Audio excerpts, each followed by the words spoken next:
तो हमारे एक लिसनर ने हमें जगदीश चंद्र माथुर और डॉक्टर दशरथ ओझा की किताब प्राचीन भाषा नाटक का एक हिस्सा भेजा है। सच कहूं तो जब मैंने इसे देखना शुरू किया तो मुझे लगा कि ये कृष्ण और कालियना की वही सदियों पुरानी कहानी होगी जो हम सब ने सुनी है। लेकिन इसमें कुछ ऐसी बातें हैं, कुछ ऐसे मोड़ हैं जो वाकई हैरान करते हैं। ये कहानी जितनी सीधी दिखती है उतनी है नहीं। आप बिल्कुल सही कह रही हैं। ये सिर्फ एक कहानी नहीं है, ये 15वीं-16वीं सदी के महान संत शंकरदेव का लिखा हुआ एक अंकीय नाट है जिसका नाम है काली दमन यात्रा। और उस दौर के हिसाब से देखें तो ये एक रेवोल्यूशनरी पीस ऑफ आर्ट था। शंकरदेव और भक्ति आंदोलन के दूसरे संत सिर्फ पूजा पाठ नहीं कर रहे थे, वे कला को एक हथियार की तरह इस्तेमाल कर रहे थे। हथियार की तरह? ये तो बहुत दिलचस्प बात है। हाँ, वो संस्कृत के भारी भरकम ज्ञान को आम लोगों की भाषा में नाटक और संगीत के जरिए उन तक पहुंचा रहे थे। ये सिर्फ धर्म नहीं था, ये एक कल्चरल रेवोल्यूशन था। हुंकिया नाट, ये शब्द ही कितना दिलचस्प है। तो चलिए इसी नाटकीय दुनिया में उतरते हैं। पर्दा उठता है और सीन क्या है? मंच पे क्या हो रहा है? सीन है ब्रज का। भीषण गर्मी पड़ रही है, सूरज जैसे आग उगल रहा है।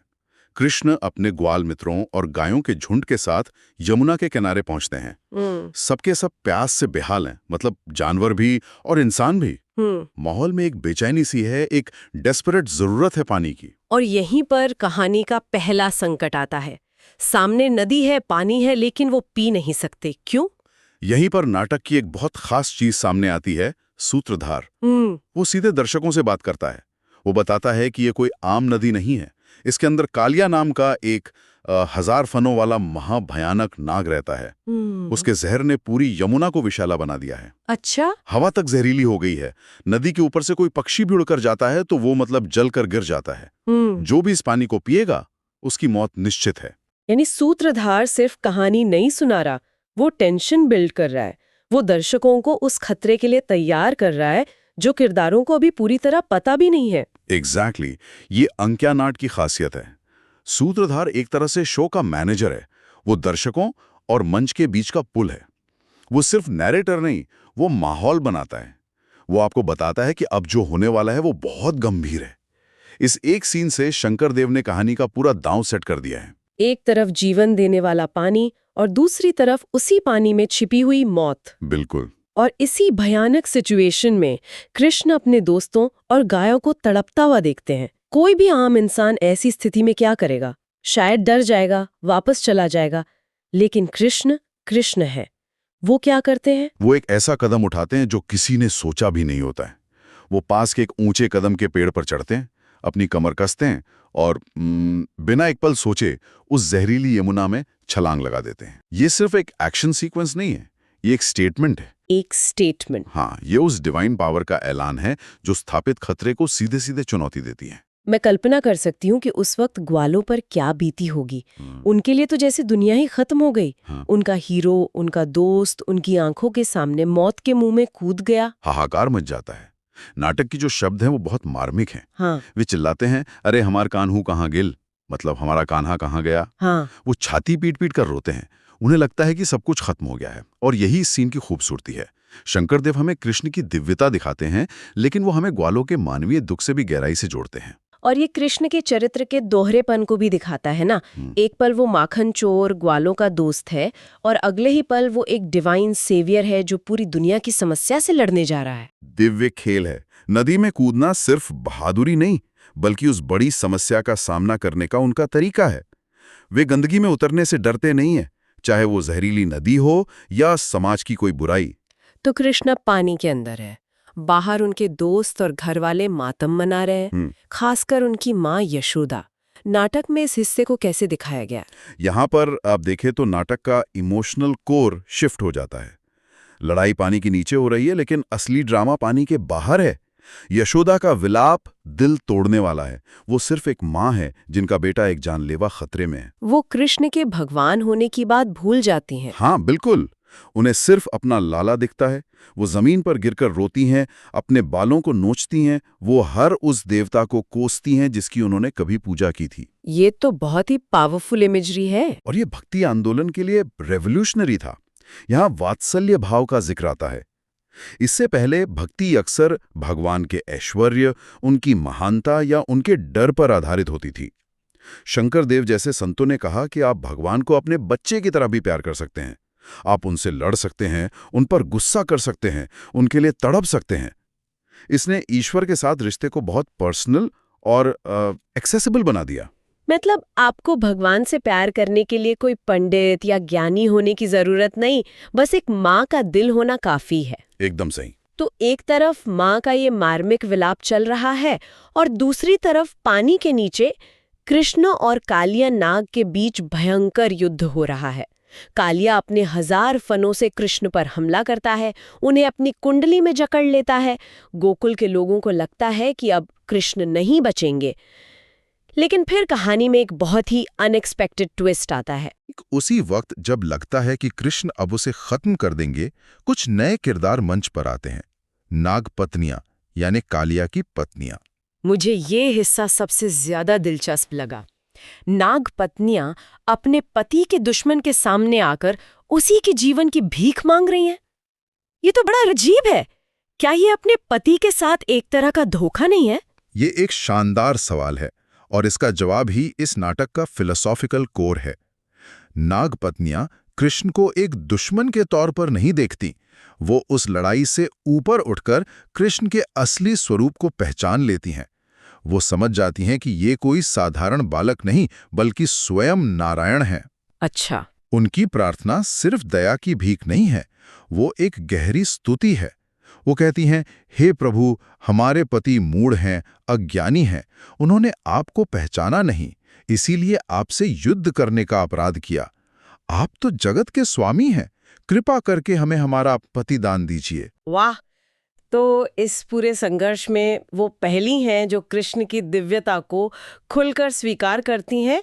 दुश्मन के परिवार वाले ही हीरो के असली रूप को सबसे पहले पहचानते हैं। बिल्कुल, ये एक क्लासिक भक्ति साहित्य का तत्व है।